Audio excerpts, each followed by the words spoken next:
क्या है तुम्हारा? अपने पुराने हथकंडे इस्तेमाल करके इस घर में फिर से अपने लिए जगह बना लोगी, देव का और घर में सबका दिल जीत लोगी। इस गलतफहमी में मत रहना वसुधा, क्योंकि अब तुम्हारे हथकंडे किसी काम के नहीं। क्योंकि अब देव या घर का कोई भी सदस्य फिर से तुम्हारे जाल में नहीं फंसने वाला।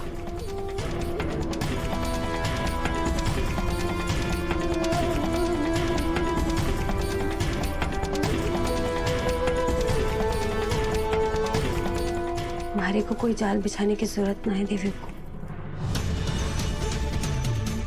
जो हमारा है वो हमारे पास खुद ही लौट आवेगा। कल तुमने जिस तरह से हमारे बेटे का भरोसा तोड़ा है, उसके बाद तो वो तुम्हारा साया भी अपने पास तक आने नहीं देगा। और तुम्हें लगता है कि वो तुम्हारे पास वापस लौट आएगा? तुम्हारा ये ओवर कॉन्फिडेंस देख के हमें बहुत अच्छा लगा। उड़ो और ऊंचा उड़ो। जितना ऊंचा उड़ोगी उतनी ही ऊंचाई से गिरोगी और तुम्हारा घमंड टूटेगा, और हम भी यही देखना चाहते हैं। यू घमंड ना है देवियों को, यू प्रेम है। और प्रेम की शक्ति से तो भगवान भी खींचे चले आते हैं। हरे देव से हमारे पास जरूर आवेंगे। आपने 1 महीने की मोहलत दी है ना हमारे को, और आज उस मोहलत का पहला दिन है। 30 दिन के अंदर मैं देव सर का दिल फिर से जीत लूंगी। फिर आपके वादे के मुताबिक आप हमारे को इस घर से नहीं निकालेंगी। अगर तुमने सच में ये कर दिखाया तो हाँ, हम तुम्हें नहीं निकालेंगे। लेकिन हमें पूरा भरोसा है कि तुम ऐसा नहीं कर सकती। इसलिए तुम्हें याद है ना कि तुमने क्या वादा किया था कि तुम इस घर की तरफ मुड़ के भी नहीं देखोगी और यहां से हमेशा हमेशा के लिए चली जाओगी। अब यो तो वक्त ही बतावेगा देवियों को कि किसकी पूजा सफल होगी। हमारे को माफ कर दीजिए देवियों को। हमारे मन में आपकी जगह ईश्वर से भी बढ़कर है, और एक भगत हमेशा यो ही चाहे है कि उसके भगवान का मंदिर हमेशा सजा रहे। आप और देव सर हमेशा एक दूसरे के साथ खुश रह सके, इसलिए हमारे को बुरा बनना होगा और आप दोनों की जिंदगी से दूर जाना होगा।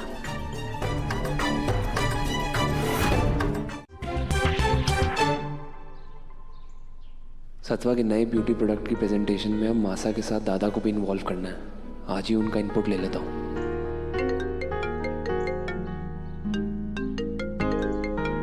स्वीटू का फोन। हाय स्वीटू।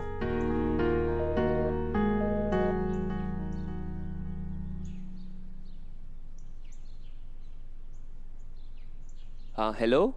स्वीटू जस्ट आपको ही कॉल कर रही थी, लेकिन बाहर से उसके फ्रेंड्स ने आवाज दी तो फोन कट करके भाग गई। जैसे ही वो आती है मैं आपसे बात करवाती हूँ।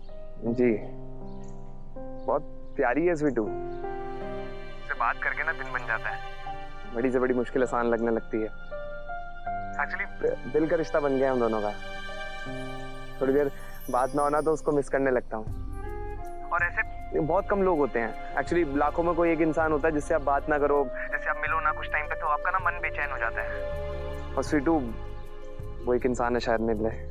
मैं स्वीटू को बता दूंगी कि उसके दोस्त अंकल उससे इतना प्यार करते हैं। वो कॉल बैक करेगी। जी।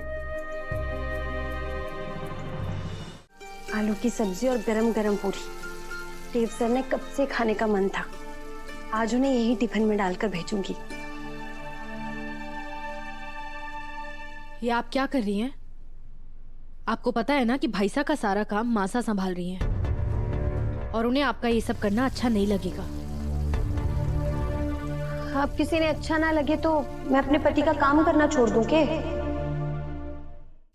एक पत्नी का हक होवे अपने पति के हिसाब से काम करना। देवी हुकुम अपने पति का सोचे, आप अपने पति का सोचिए, और हमारे को अपने पति का सोचने दीजिए। वसु, हो क्या गया है तुम्हें? किस पति प्रेम की बात कर रही हो? जिस पति को प्रॉपर्टी के लिए कल सबके सामने तुमने छोड़ दिया, आज उसके लिए टिफिन बना रही हो। और सुनो मेरी बात, चौहान परिवार में बहुत से लोग हैं वो रख लेंगे उनका ध्यान। उन्हें तुम्हारी जरूरत नहीं है। आप हमारे को नहीं सिखाएं तो अच्छा होगा देवरानी जी। रही बात रसोई की, तो मैं यहाँ शादी से पहले से काम करूँ। आपके जैसे बेरोजगार नहीं हूँ, काम करने के पैसे मिले हैं हमारे को। हो क्या गया है बसु तुम्हें? तुम अपने सब लोगों को अपने आप से दूर कर रहे हो ये पैसे पैसे पैसे करके। क्योंकि अपनों को तो तुमने प्रॉपर्टी के लिए छोड़ दिया, ना भाई साहब के प्यार की कदर कर सकी, ना उनका विश्वास सहेज पाई, और जिंदगी भर का दर्द दिया सो अलग। बसु मेरे बाबू साहब ने तुम्हें अपनी बेटी माना था और मैंने अपनी बहन। फिर अब जो तुम्हारा रूप देख रही हूँ ना, वो देखकर तो बस यही प्रार्थना कर रही हूँ कि ना तो तुम्हारी जैसी बेटी किसी को मिले, ना तुम्हारी जैसी बहन किसी को मिले।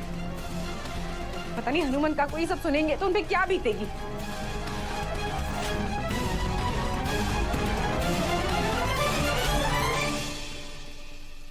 मैं यही दुआ करूंगी दिव्या मैडम